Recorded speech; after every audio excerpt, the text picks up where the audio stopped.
PTI से मुज़ाकरात करने वाली हुकूमती कमेटी के तर्जुमान इरफान सिद्दीकी का कहना है कि तहरीक इंसाफ का मुज़ाकरात करने का मकसद दरअसल बानी की रिहाई है।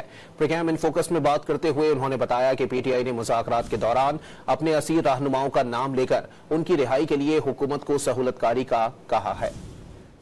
जाहिरी एक्सरसाइज का चेहरा जो भी हो, पसे पर्दा मुहर्रिक एक ही है कि खान साहब को अब बाहर आ जाना चाहिए।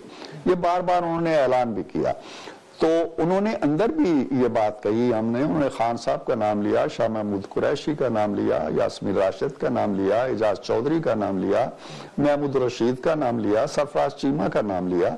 ये नाम लेके उन्होंने कहा जी कि इनकी रिहाई के लिए आप लोग सहूलतकारी करें, और ये उनकी डिमांड्स के अंदर भी ये चीज कहीं ना कहीं आपको मैं दिखा सकता हूँ, नाम नहीं है उसमें।